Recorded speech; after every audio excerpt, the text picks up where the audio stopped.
It's so much fun to record. All right, so I always get questions with this. So lucky you guys. So what I talked about last week was the fact that you have a project in this course. You have a semester project. The thing is that the whole project is not due until week, and let me show you this. It's not due until week 14. My suggestion is to download the project template because you will have a project template. I can share this too, but you'll find it in your modules. Download the project template because this is basically your project, right? You're just going to change the slides. It's a PowerPoint presentation. As you go through each of the project parts are not required. They're optional, but they're extra credit, highly suggested. The project parts are going to take you through the project gradually. So like, for example, project part 1 is the sampling slide. Project part 2 is the frequency distribution stuff. Project part 3 are these measures of these 3 slides here. Project part 4 is the confidence interval. Project part 4 is not. Project part 4 is the sum of all of these, is basically all of this up to here. So you have another chance to do them. Project part 5 is the 90% confidence interval. Project part 6 is the hypothesis test. And all of that is done prior to week 14. So you'll basically be taken through all of these slides. If you do every one of the extra credits, every one of the project parts, you'll be taken through the whole semester project with extra credit prior to submission of the project. So like, why not? You get feedback and you get extra points. Why not? Make your life easier. Don't wait till week 14 and go, shh, shit. Excuse my language. Like, I got to go through all this. Don't do that. The only thing that's left after the project parts is the abstract. So make your life easy and go through the project parts to get your extra credit and your feedback so your project grade is high, 20% of your overall score. So week 2, we start with project part 1, which is the sample side. And you have your instructions. Huh? Huh? Check in the bathroom. You would think my 6-year-old, my 5-year-old is not bothering me. It's the 6-year-old that keeps coming back. Huh? Yeah, I love you. Okay. He's so cute. The 6-year-old boy keeps coming back. The 5-year-old girl, nothing, silent. Okay, so not only do you have instructions on the template, but you also have instructions in the modules. Okay, so project part 1 is this. You got your instructions, you got your example, and you got your data sets. So here's the thing. You are given the data sets. You don't get to pick random data sets that you want. You got to pick from this. So if I click on, where is it? Data sets, right? This little tab. These are the data sets I'm picking from. I've had sometimes like terms where people give me these really awesome sets of data, which are interesting, but they're not what was given. So, I can't count it. But you have 1, 2, 3, 4, 5, 6 different options here. So you pick one and you pick it by clicking it. So let's say I click on 2013 average annual blah. This is my population. I'm using the term population. This is my big dog. I'm going to sample from this. My sampling process is systematic, following this example. Now I'm going to give you 2 options, okay, for sampling because I'll tell you why when I go through the example. Let's say this is my population and I want to systematically sample from this. My birthday is, I'm going to take my birthday, and I don't mind if you use like your husband's birthday, your wife's birthday, your kids, I don't care, whatever works, right? Use somebody's birthday. My birthday is May 6th, so 5 is my month, 6 is my day. If I'm looking at the instructions here, it says you're starting on row 1, okay? Create your systematic sample. You will use your birth month number as your starting place in the set and your birthday as your nth value. So if you recall systematic sampling, you have a random start and then you have your nth. Taurus. Yeah, everybody knows about us Taurus. This is. Okay. Now there is a video here that also shows you, you could click here that also shows you with your, coloring. And And I suggest to use colors and include that on your project. So let's say that I have my birthday, May 6th. So my birth month is 5. I want everybody to start in row 1, but you pick the column based on your birth month. So my birth month is 5. I'm starting in row 1, column 5. Now, part of this is to write at least write more than that. 2 quality sentences explaining which data set you used, what your starting number was, your end value, how did you sample? And your explanation here should be so good such that anyone reading it could recreate your sample based on reading it, okay? So if I'm like rewriting this, I would say, okay, cool. I'm starting in row 1, and you guys are going to write sentences. I'm just going to gist it. I'm starting in row 1, column 5. My nth value in my case is 6. So I'm selecting every 6th because that's my birthday, right? So I'm starting at, and you could start with, I'll start with green. I'm starting in row 1, column 5. My first value is 37 in my sample. You could literally start writing it out. Then I'm going to count every 6th, and I'm writing this in sentences.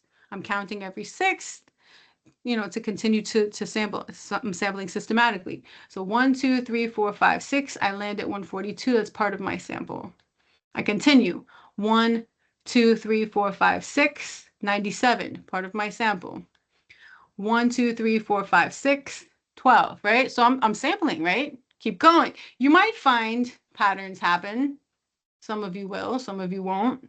I get all kinds of different things, but this looks like a pattern is going to continue, right? And all of these, I'm not going to write them all out, but all of these are going into my sample. But I went through one round of my table. And I only have how many? 1, 2, 3, 4, 5, 6, 7, 8, 9, 10, 11, 12, 13, 14, 15, 16, 17. I only have 17 values and I need 35. That means I have to what we call wraparound. So this is what this example is, the wraparound method. And I'm going to give you 2 different wraparound methods just because I don't want a lot of repetition. If you find yourself landing on the same values, I don't want it. Either find another birthday or use a different wraparound method. So you could use one of these 2. This typically helps because sometimes when you just continue from here, counting every 6th, 1, 2, 3, 4, 5, 6, here, look, I'm landing right at the same ones again. Right? I'm landing at the same ones again. I don't want to do that. So I'm going to use this other wraparound method, which says, if blah, blah, blah, you don't get the 35 required and you run out of data, you got to wrap around. If the last number you got was in this column, this row, switch your column and row to get to the next one. So what that means is my last value was 18 in, we're going column row, was in, I guess I'll write it down here, column 5, row 9. So my next wraparound is going to be column 9, row 5. So now I'm going to start column 9, row 5, 1, 2, 3, 4, 5. I'm going to start here for my next wraparound. And then I'm going to count every 6th again. So 101, and then 1, 2, 3, 4, 5, 6. And then use your colors to show it.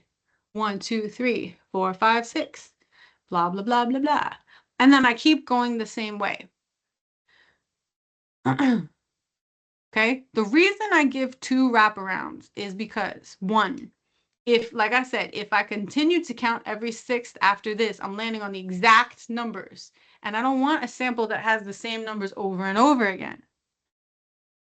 The other reason is because sometimes you go here, let's say I've seen this where you end up in like column 11, row 8. You don't have a row 11, column 8. So sometimes this method doesn't work. That's why you could use someone else's birthday if you want. If your birthday is in 2 digits, then you have to count that many, or use somebody's birthday that's less. Okay. So, again, your birth month is you're all starting in row 1, but you're starting in the column of your birth month. Then your birth day is your nth value because you're systematically sampling. You get to the bottom of the table and you don't have 35 values because you have to have 35 values. Then you could do one of two things. You could continue to count your nth, but if you land on the same thing, I don't like that sample. So then you're going to use this method where the last one, identify the column in the row that it's in, switch them, switch the numbers, and that's the next wraparound method. The idea is not to have a lot of repetition. Now, if you have some repeat, that's not so bad. But if you have like landing on the same stuff over and over again, that's not a great sample. Okay. And then the other part of this is describing what you did in words such that anyone reading could recreate your sample. Okay. So take your population, pick your data set. Right? This is whatever one of these. Pick your set of data. That's your population. Go through the systematic sampling process. My suggestion, I like to see, I'm not every instructor, I like to see your population with the colors on it on your template. I like to see it because it helps me visualize what you did. Describe in words what you did. Right? Again, where did you start? How did you sample? What did you do for wraparound? So that anyone reading it can make your sample. And then list your values in the order they were collected. I don't mind you doing it in ascending order either, or both. You could do it in the order they were collected and then write ascending order. You can put your ascending order. If you want to put it in ascending order, you can have your calculator do that for you. My suggestion, because you're going to use your sample later on, after you get the go-ahead that the sample is good, you could put it in L5 on your calculator because you're going to use it for later stuff, but you don't have to do that now. Oops, I think I stopped sharing by accident. Does that make sense? This is just project part 1. And then it suggests that you can either just upload the first slide or do it on a Word document. I personally, and again, this is instructor based, I personally don't mind if you submit the whole project. I will just grade what corresponds to that part. Okay? Personally, that's just I don't mind that. Then the feedback that I give you, right? You're going to change your template so that you're good for the rest of the, now this is a very important project part because you're going to use this sample for the rest of the project. So you want to make sure your sampling process is good and correct because otherwise everything else is just not going to be correct. And you said to plug in our info in the download. Yeah. So like when you download the template, right, you're going to take this, I'm going to clear it out. I'm going to put, you could put your population, but, my birthday, you're going to write nice full sentences, okay? I'm not going to do it, but my birthday is May 6th.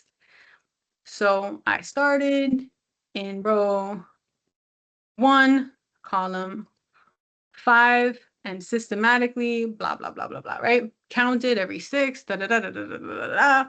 When I got to the bottom, I didn't have 35 values. This is how I did my wraparound, and this is how I continued to count.